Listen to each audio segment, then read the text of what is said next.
guys, it's your girl Corporate Carolyn yet again. I just did a video where I was talking about my morning skincare routine, as well as the fact that I'm getting ready to dye my hair, which is why it's out like this. And I'll probably pull it up in a ponytail or something and go for a quick walk with my husband around the neighborhood. Just you try to get so much into the weekends.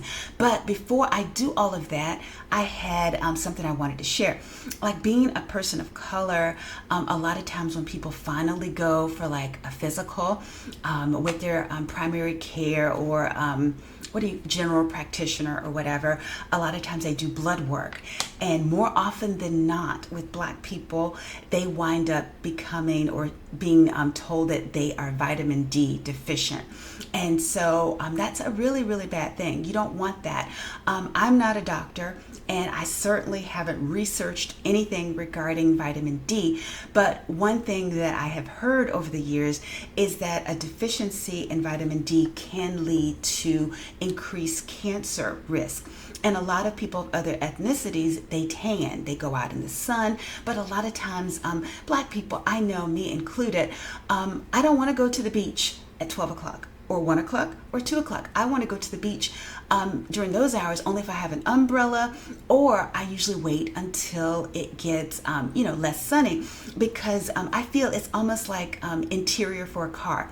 White leather seats, they refract or retract, whichever you want to say, the light bounces off of them. Whereas us, I feel like as a dark interior, it's just like we're absorbing the sun, and I feel myself just going crazy, and I'm like, I gotta get out of here. And at Myrtle Beach, sometimes I've run from one building to the next because I was getting ready to burn up.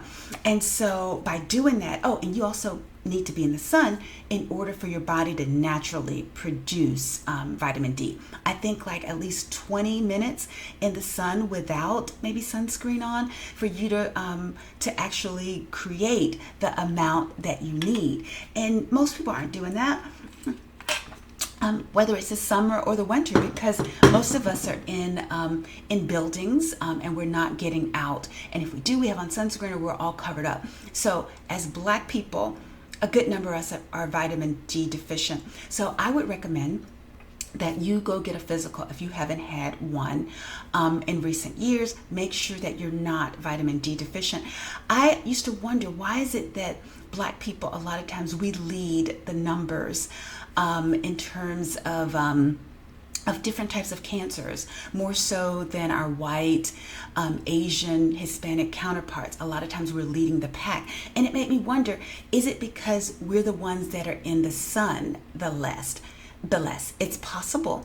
And so what you could do, if you're not going to go have a doctor's appointment, or if you don't have time for all of that and you just don't feel like doing it, one thing that I do, I can tell you, is I take Alive, the women's formula vitamins. Like, I'm a big believer in multivitamin supplements.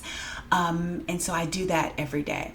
But in addition to that, I also do D3. And this is one of the examples, and my nails are messed up because I'm not taking care of them because I want to do my hair without it getting caught in it. But this is by Nature Made, and it's 1,000 IUs. And supposedly it says supports bone, teeth, and muscle health, but it also says it supports immune health.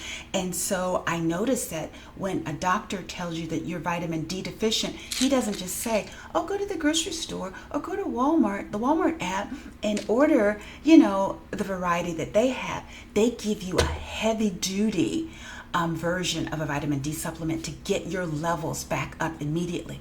Why are they taking it so seriously if it's not a real risk to us to be vitamin D deficient?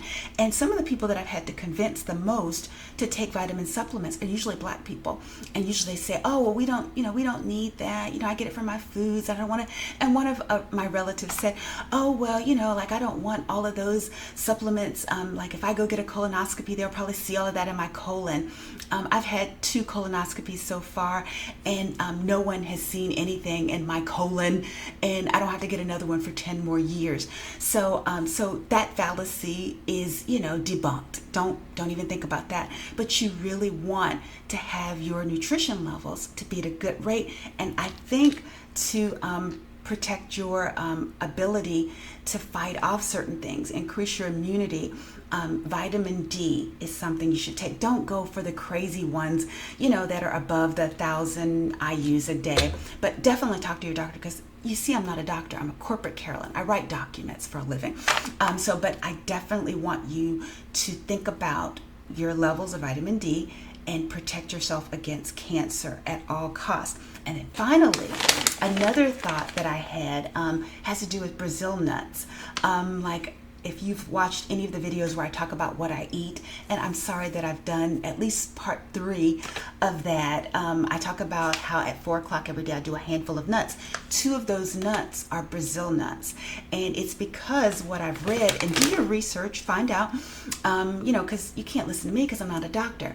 But Brazil nuts, I think one has all the selenium that you need in a day. So I take 2 just in case, because sometimes there are varying sizes, but it also helps your body produce more T cells, from what I understand, which I'm hoping, if what I read is true, can boost your cancer protection fighting. And then also, eating cruciferous vegetables like broccoli, cabbage, cauliflower.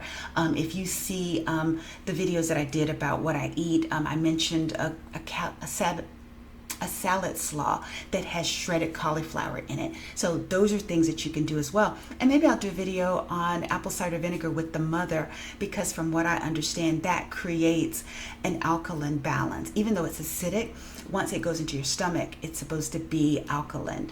And then I heard, that it helps to create an environment that kind of wards off cancer. I don't know if it's true, but I'm doing it just in case. But I might do a separate video on that, because that's what I'm using to be able to eat whatever the heck I want to eat at 58 without having to take things like Prilosec or Nexium or anything like that.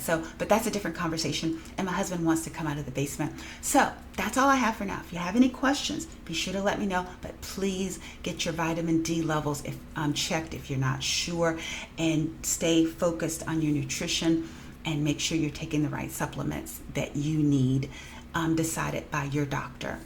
All right, well, hopefully that helps. And I will talk to you guys very soon. But in the meantime, I got to get my mind right to dye my hair. But until the next time, have a good one. Bye.